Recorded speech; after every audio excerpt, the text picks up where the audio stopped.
తెలంగాణలో ప్రభుత్వం మారినా సింగరేణి యాజమాన్యం తీరు మాత్రం మారడం లేదా? కార్మికులు చేసే తప్పులకు ఎల్లో రెడ్ కార్డులు ఇవ్వాలన్న సర్క్యులర్పై యూనియన్లు ఫైర్ అవుతున్నాయా? ప్రజా ప్రభుత్వంలో కార్మికులపై నిర్బంధం దేనికి సంకేతం?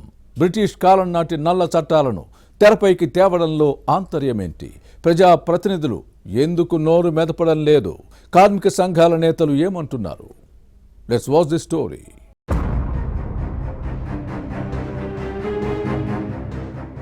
సింగరేణి యాజమాన్యం తీసుకొచ్చిన ఓ రూల్ వివాదాస్పదమవుతోంది. బొగ్గు గనుల్లో తప్పులు చేసిన వారికి ఎల్లో రెడ్ కార్డుల జారీ విధానాన్ని తీసుకొచ్చింది. ప్రమాదాలకు కార్మికులను బాధ్యులు చేసే విధానాన్ని తీసుకొచ్చింది. 3 తప్పులు చేస్తే ఎల్లో కార్డు ఇస్తారు. 4వ తప్పు చేస్తే రెడ్ కార్డు జారీ చేసి సస్పెండ్ చేసేందుకు వీలు కల్పిస్తూ జారీ చేసిన సర్క్యులర్పై కార్మిక సంఘాల నేతలు ఫైర్ అవుతున్నారు. ఈ పరిస్థితుల్లో ప్రమాదాలు ఏవైనా పొరపాట్లు జరిగిన అధికారులు తప్పించుకుని కార్మికులను బలి చేసే నిబంధనలు అమలు చేస్తున్నారన్న విమర్శలు ఉన్నాయి.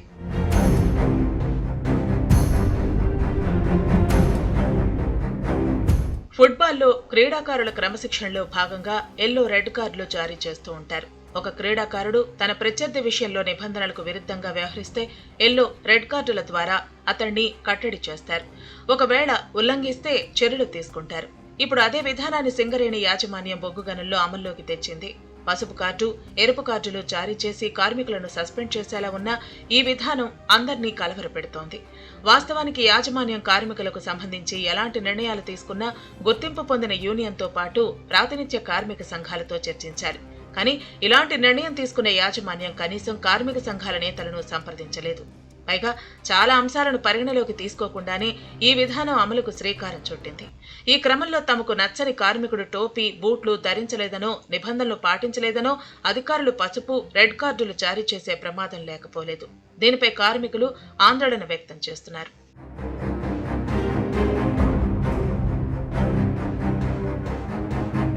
ఇప్పటికే గని ప్రమాదాలకు సింగరేణి యాజమాన్యం కార్మికులను బలి చేస్తోంది. లేటెస్ట్ గా తీసుకొచ్చిన కార్డుల విధానంతో పూర్తిగా కార్మికులనే బాధ్యులుగా చేసే ప్రయత్నం జరుగుతోంది.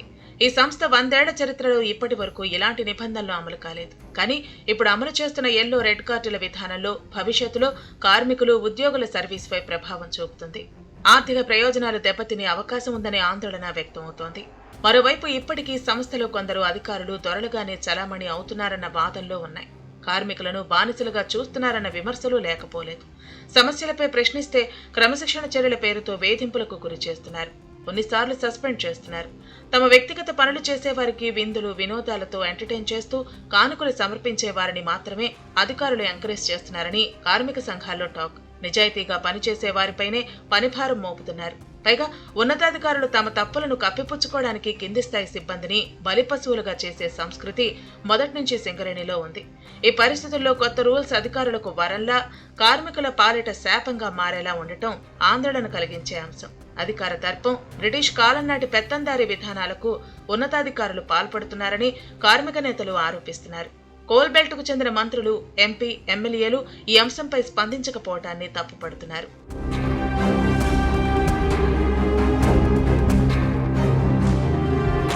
ముఖ్యంగా సింగరేణి భూగర్భ గనుల్లో రక్షణ పరికరాలు సరఫరా లేవు. చాలా సందర్భాల్లో ఇవి లేకుండానే కార్మికులు విధులు నిర్వహిస్తున్నారు. ప్రమాదాలు జరిగినప్పుడు కూడా అధికారికంగా నమోదు చేయటం లేదు. బాధితులకు ప్రైవేట్ ఆసుపత్రుల్లో చికిత్స అందిస్తున్నారు. గనుల్లో ప్రమాదాలు తగ్గుతున్నట్టు రికార్డుల్లో చూపిస్తున్నారు. అయితే ఈ విధానంలో యాక్సిడెంట్స్ జరగవని సింగరేణి యాజమాన్యం వాదిస్తోంది. అయితే ప్రమాదాల నివారణకు తీసుకోవాల్సిన చర్యలను గాలి కొదిలేసి కార్మికులను బలిపశువులను చేసే నిబంధనలు అమల్లోకి తేవటం ఖచ్చితంగా నియంతృత్వమేనని కార్మిక సంఘాల నేతలు ఫైర్ అవుతున్నారు.